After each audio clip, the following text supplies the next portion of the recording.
Okay, so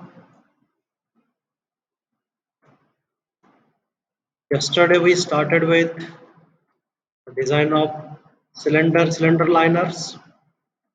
In that we saw how to calculate various dimensions of the cylinder, bore, stroke length, total length. Then we started with calculation of cylinder wall thickness. We saw many empirical relations that can be used if the insufficient data is given in the problem. Then we calculated apparent stresses, net stresses, then how cylinder head is designed, that design principle we discussed. Then design of studs for cylinder head, in that number of studs, nominal diameter, and each of the stud we discussed. And then we solve one problem. And yesterday I gave you a trick that whenever a problem is there, what you need to do, you need to find out the relevant equations, and compare the equations with the given data and just go on estimating the unknown values. And once you get those unknown values, you can easily get the solution.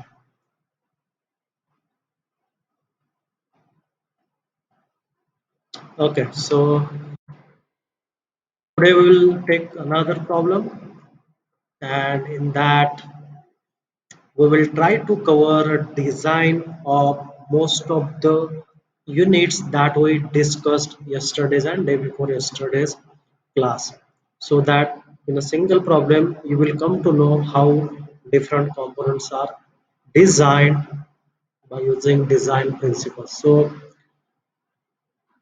we will start with, so the cylinder of four stroke diesel engine has the following specification: brake power 7.5 kilowatt, speed 1440 rpm, indicated mean effective pressure 0.35 megapascal, mechanical efficiency 80%, then maximum gas pressure 3.5 megapascal. The cylinder liner and head are made of grey cast iron whose ultimate tensile strength is 260 Newton per mm square and Poisson's ratio is 0.25. Similar, these studs are made of plain carbon steel and its SYT, that is yield strength, is 380 Newton per mm square, and factor of safety is given for all the components, that is 6.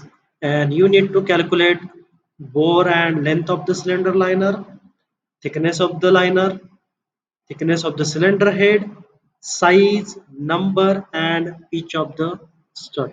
So this is the problem, and from the questions you can easily guess that we are going to cover all the components that we discussed in previous class.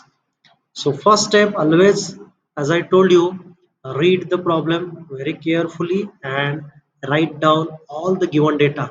Even minor information will be useful to you.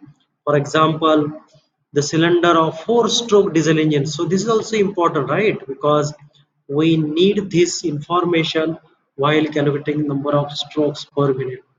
So the given data: engine is 4 stroke, brake power, speed of engine, indicated mean effective pressure, mechanical efficiency, Pmax, SUT, mu, SYT, factor all the values we wrote down with proper notations.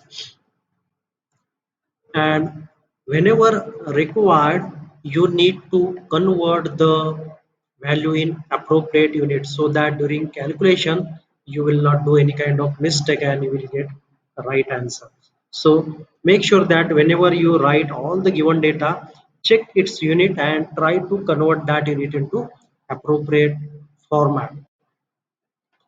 And the first question is related to bore length and cylinder diameter. So there are so many formulas we discuss related to bore length and cylinder diameter. But if you look at this formula, indicated power, then in this formula most of the values are there.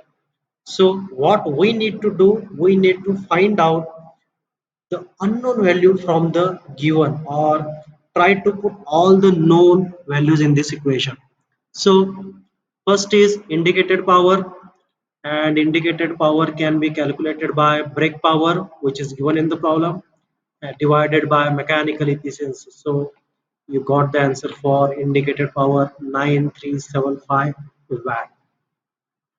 Then mean effective, sorry, indicated mean effective pressure is given 0.35 megapascal.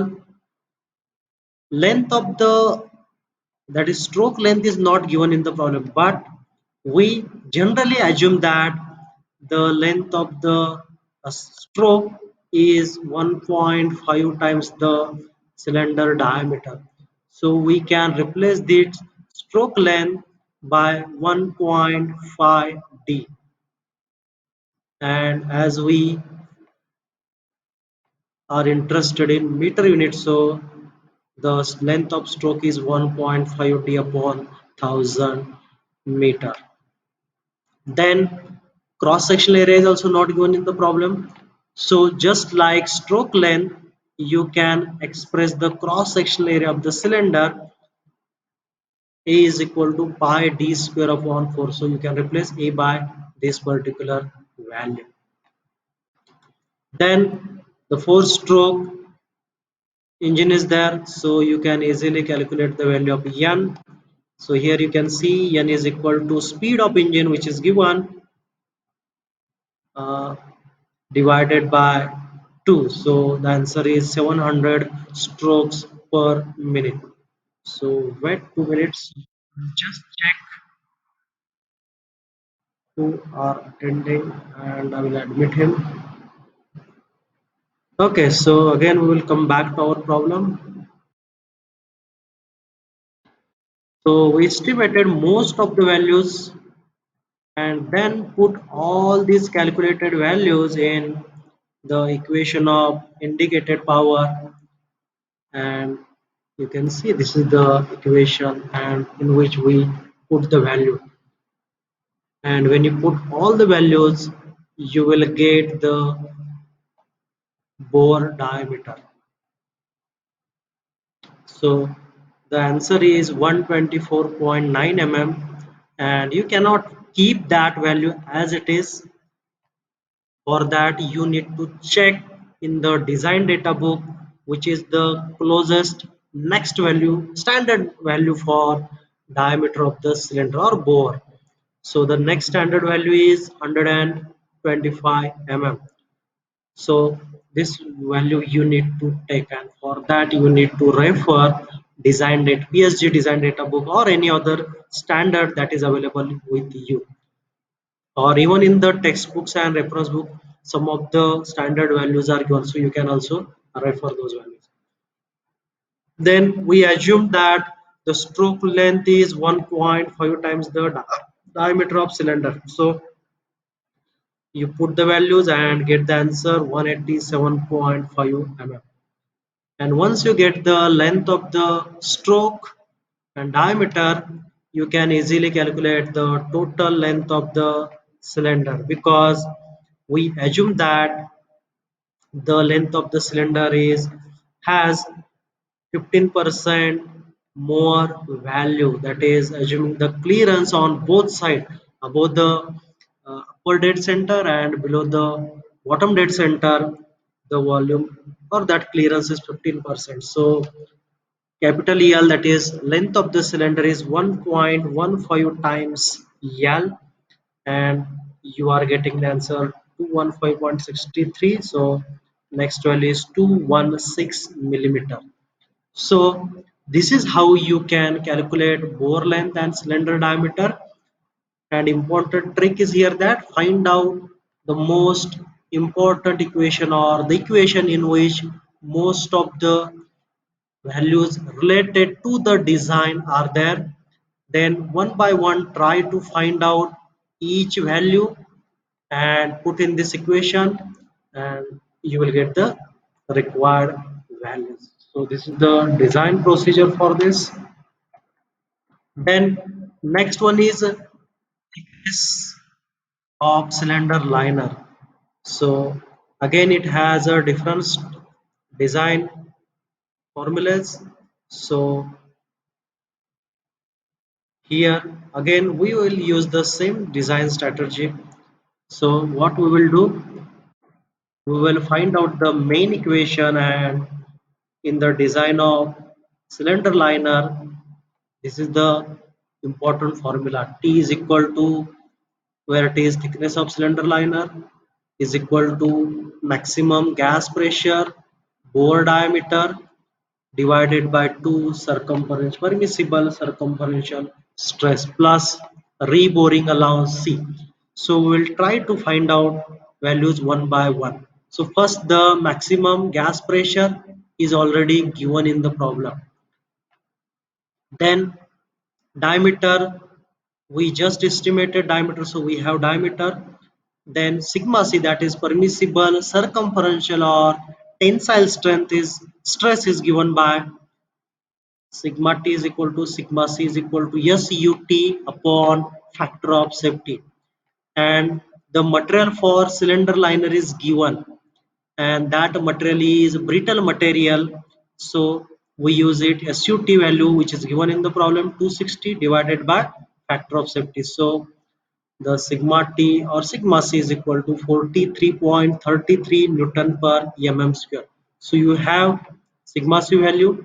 Now we will go to reboring allowance. So we calculated the bore diameter, that is 125 mm. Now in one of the slide we discussed, if we know the bore diameter, then from the table you can select the reboring allowance C, and for the given diameter of cylinder, if you check that table, then you will see that there is no bore diameter 125. So what you need to do, find out previous value of bore diameter, next value of bore diameter, and corresponding reboring allowance, and you can use linear interpolation to calculate the reboring allowance when diameter is 125 mm. So we use the linear interpolation to get the reboring allowance when bore diameter is 125 mm. So the answer is 3.2 mm.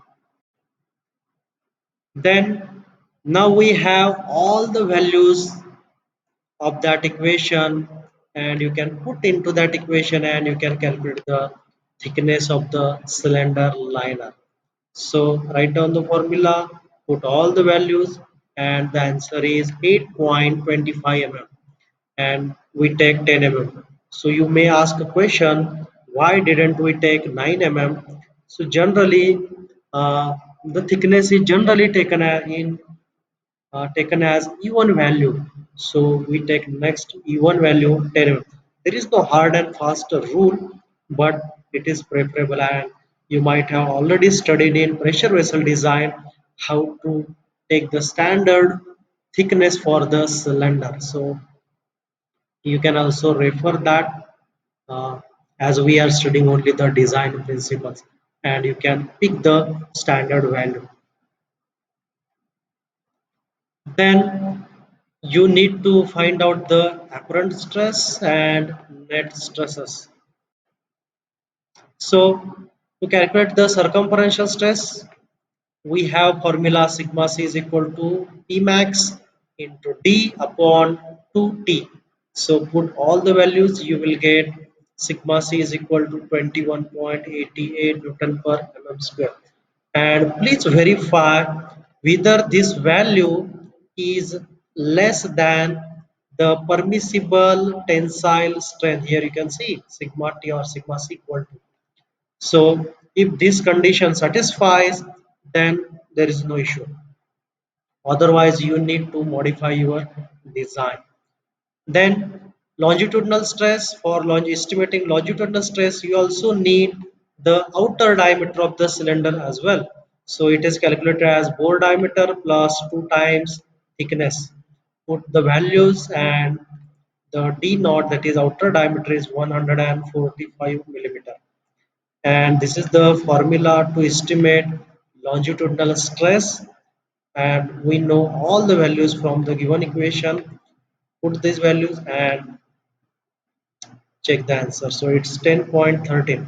And one more important thing I would like to mention here that uh, in thin cylinder theory we studied that the dominating stress is circumferential stress. And here, if you compare the value of circumferential stress and longitudinal stress, then you can easily see that this is greater, that is circumferential stress is greater than. And generally, you should get the value of circumferential stress higher than longitudinal stress. If you didn't get, then you might have done some wrong calculation.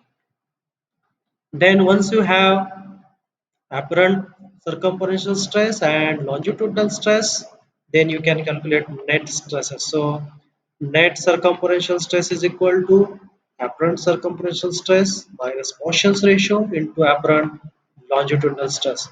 So we have all these values put into this equation: sigma c, Motion's ratio, and apparent longitudinal stress, and you will get a net value 19.35 Newton per mm square.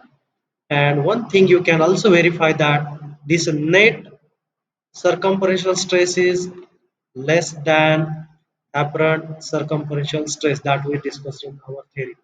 Similarly, you can find out net longitudinal stress, which is equal to apparent longitudinal stress minus Motion's ratio multiplied by apparent circumferential stress. So put the values and get the solution. We are getting here 4.66 Newton per mm square. And again, which is less than the apparent longitudinal stress. So this is how we calculated the thickness of the cylinder and apparent and net stresses acting on the cylinder liner. Then we will go to next question, thickness of cylinder head. So this is the formula that we use for calculating the thickness of cylinder head, where TH is the thickness of the head, D is the bore diameter, K is the constant, P max maximum gas pressure, and sigma C is the circumferential stress. So K is standard or constant, that is 0.162, we can take as it is. We already estimated a D previously. Then permissible tensile stress for the cylinder head is given by this formula, and in the problem the material used for cylinder head is given, its ultimate tensile strength is given, also factor of safety is given. So by using these material properties, you can find out permissible tensile stress, which is 43.33 Newton per mm square.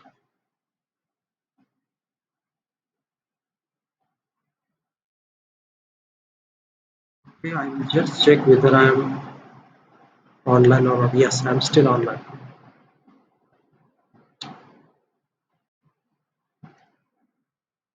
Okay, then D, K, P max, sigma, now all values are known to us. So put in the equation, and once you put into the equation, you can calculate the thickness of cylinder head, which is equal to 15 mm. Then number of studs. So generally, when we discuss the theory of number of studs, the limiting equations are given. So by using this formula, you can calculate the minimum number of studs, and that equation is generally expressed in terms of bore diameter. So 0.01 D plus 4, the answer is 5.25. So these number of minimum studs required. Similarly, there is a formula for maximum number of studs, which is equal to 0.02 D plus 4, and the answer is 6.5. So when you compare these two values, minimum and maximum, you need to make a decision how many studs should be used, and that should be integer value. So between these two, we can say the integer value is 6. So we will take number of studs equal to 6 because studs cannot be in decimal point. So we will take z equal to 6. So we know these value formulas, put the bore diameter and decide the number of studs that need to be used. Then nominal diameter of studs. So there is a process for calculating the nominal diameter of studs. We know that when combustion takes place inside the cylinder, that combust gases increases the internal pressure, and that pressure exert a force on the cylinder head, and in opposition to that a resistive force is exerted by the studs on the in order to oppose the force exerted due to pressure. So these two values should be same in order to have equilibrium condition. So we will start that. So first of all, we know that material properties for a stud is given. Its ultimate yield strength is given 360, factor of safety 6. And here I would like to mention that yield strength, why we are using yield strength not ultimate tensile strength, because the material that is given for stud, if you read that problem careful, then you might have find out that the material is ductile material, and when ductile material is there, we take yield strength for the design and not ultimate tensile strength. So you will get 63.33 newton per mm square. This is your permissible stress for studs. Then the force acting on the cylinder, and this is the force exerted by the combust gases on the cylinder head, pi by 4 d square, where d is the diameter of the bore and maximum gas pressure. And we know all the values, and you will get the answer for this 42951.46 newton. Similarly, resisting force offered by all the studs you need to estimate, and these two forces must have same values in order to have equilibrium. So this is the formula, pi by 4 dc square, this is the core diameter of the stud, its square, into number of studs and permissible stress for studs. So excluding core diameter, all the values are known to us. So write the, you can calculate the answer in terms of core diameter, and then equate this value with this value, and when you equate these two equations, you will get core diameter as dc is equal to 12 mm. So just equate these two equations and calculate the core diameter. And once you get the core diameter, we know that the nominal diameter d is equal to core diameter divided by zero point 0.8. So put the values and you will get 15 mm is your nominal diameter of stud. So here, when you calculate the nominal diameter, you must derive or you must know the formula for the force acting on the cylinder head and the resisting force offered by all the studs. And once you equate these two equations, you will get core diameter, and by using core diameter, you can calculate the nominal diameter of the stud. Then you need to find out pitch of studs. So pitch circle diameter of the studs is equal to dp, and it is expressed as diameter of the cylinder plus 3 times the nominal diameter of studs. So bore diameter 125 plus 3 into 15, that is nominal diameter of the stud, and you will get the pitch circle diameter of the stud is 170 mm.